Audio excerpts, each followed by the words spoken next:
நடைபெற இருக்கிற 2026 சட்டமன்ற தேர்தலில் கோவை தெற்கு தொகுதியில் உச்சகட்டமாக அராஜகம் நடைபெற்று வருகிறது. தேர்தல் நடத்தை விதிமுறைன்னு ஒன்று இருக்கா என்று கேள்வி கேட்கிற அளவுக்குள்ள அங்கே திராவிட முன்னேற்ற கழகத்தினுடைய வேட்பாளர் திரு செந்தில் பாலாஜி அவரும் அவருடைய கட்சியை சார்ந்தவர்களும் உச்சபட்சமாக விதிமுறை மீறலில் ஈடுபட்டிருக்கிறாங்க. இது குறித்து நான் நேற்று நடைபெற்ற தேர்தல் ஆணைய கூட்டத்தில், அப்சர்வருடைய கூட்டத்தில் நான் கம்ப்ளைண்ட் பண்ணேன். உதாரணமாக கிட்டத்தட்ட ஒரு 100 ஷெட்டுகள் அங்கே அமைக்கப்பட்டிருக்கிறது, அதெல்லாம் அகற்றணும்னு சொன்னேன். இது போன்று கரூர்ல ஷெட்டுகள் அமைச்சாருன்னு சொல்லி கம்ப்ளைண்ட் கொடுத்ததன் பேர்ல தான் அவர் தொகுதி மாடி போட்டிட்டாரு.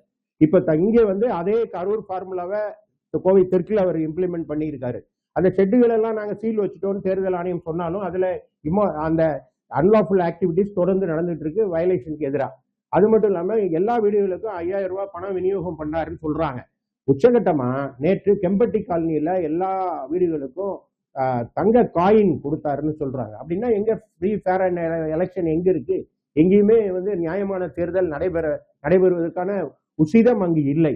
தொடர்ந்து கம்ப்ளைண்ட் கொடுத்துட்டு இருக்கோம். கிட்டத்தட்ட 15 போலீஸ் கம்ப்ளைண்டே பணம் பட்டுவாடா, பணம் மழை பொழியுது, பணம் பட்டுவாடா பண்றாங்கன்னு கம்ப்ளைண்ட் கொடுத்து அதுக்கு சிஎஸ்ஆர் கொடுத்துருக்காங்க. அப்படின்னா இதெல்லாம் எலெக்ஷன் கமிஷன் பார்க்கணும்.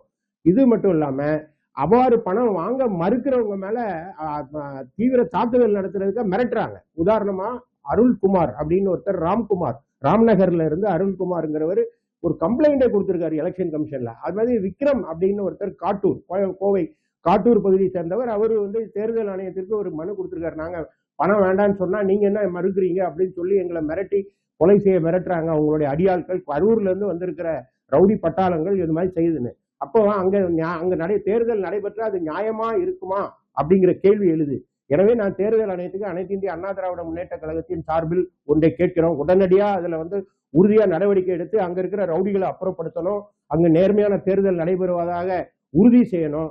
அப்சர்வர் நேற்று ஏற்கனவே எலெக்ஷன் கமிஷன்ல பலமுறை இதை சொல்லிட்டேன், கதவை தட்டி அதிமுக சார்பில் சொல்லிட்டோம். குறிப்பா நேற்று நடைபெற்ற அப்சர்வர் சிறப்பு பார்வையாளருடைய கூட்டத்தில் நான் இதை தெரிவித்தேன்.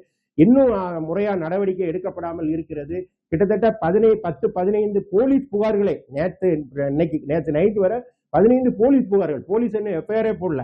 பணம் கொடுக்குறவங்களை பிடிச்சு கொடுத்தா என்ன எஃப்ஐஆர் போடாம இருக்காங்க. அது மாதிரி கோல்டு காயின் கொடுத்துருக்காங்க. இந்த மாதிரி நடைபெறுவதனால் அங்கு முறையாக தேர்தல் நடைபெறும் நிலை இல்லை. எனவே அந்த தேர்தல் நடந்தா அது நியாயமா இருக்குமா என்ற கேள்வி எழுந்திருக்கிறது. உடனடியாக நடவடிக்கை எடுக்க கோரி தேர்தல் ஆணையத்தை நாங்கள் முறையிட்டுள்ளோம்.